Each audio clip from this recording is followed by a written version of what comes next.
আসসালামু আলাইকুম এভরিওয়ান। আজকে আপনাদেরকে একটা জিনিস দেখাই, আর সেটা হচ্ছে এই যে গাছগুলো দেখতে পাচ্ছেন, আর এই গাছগুলো হচ্ছে লেবু গাছ। এই গাছে দেখেন কি পরিমাণ লেবু ধরেছে, আর এই গাছগুলো কিন্তু আমাদের নিজেদের গাছ। এখানে মোট হচ্ছে আপনার 6টা লেবু গাছ আছে, আর 6টা লেবু গাছে মাশাআল্লাহ অনেক অনেক লেবু ধরেছে। আর এই লেবুগুলো হচ্ছে একদম পাতি লেবু, আপনার যেটাকে বলে হচ্ছে কাগজি লেবু, যেটা হচ্ছে ছোট ছোট। আর এই লেবুতে কিন্তু প্রচুর পরিমাণে ঘ্রাণ আর অনেক রস হয়। এই চুচাটা কিন্তু পাতলা হয়, আর এই লেবুটা খেতেও কিন্তু অনেক ভালো লাগে। তো আমরা এই লেবুগুলা এখন ছিঁড়তেছি। এই লেবুগুলা হচ্ছে আত্মীয় বাড়ি যাবে, আমার ননদ বাড়ি যাবে।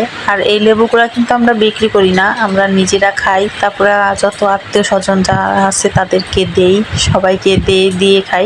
এখনো পর্যন্ত আমরা বিক্রি করি নাই, তো এই বছর মনে হয় বিক্রি করতে হবে, কারণ যে পরিমাণ লেবু ধরছে মাশাআল্লাহ, এত লেবু তো খেয়ে আমরা শেষ করতে পারবো না, কিছুটা হলেও বিক্রি করতে হবে। আমার শ্বশুর বাজারে কথা বলে আসছে এই লেবু বিক্রি করার জন্য। তারা হয়তো 2-1 দিনের ভিতরে আসবে এই লেবু দেখার জন্য বা ছিঁড়ার জন্য। এই লেবু গাছগুলো আমার শ্বশুর বাজার থেকে কিনে এনে নিজে হাতে এই লেবু গাছগুলো লাগিয়েছে। আমার শ্বশুরের আবার গাছ লাগানোর অনেক শখ, সে এই সব জমিতে বলে কি শুধু শুধু ফেলে না রেখে ফলের গাছ লাগাই দেই। আমি যে জমিটা আপনাদেরকে দেখাচ্ছি লেবু গাছের, এই যে জমিটা, এই জমিতে কিন্তু আপনার সব ধরনের ফল আছে। আর এই ফল গাছগুলো কিন্তু সব আমার শ্বশুর নিজে হাতেই লাগাইছে। তার কথা হচ্ছে তার ছেলের বউরা কোনো কিছুর জন্য যাতে কারোর কাছে না যেতে হয়, সেজন্য সে সব ধরনের গাছই লাগাইছে।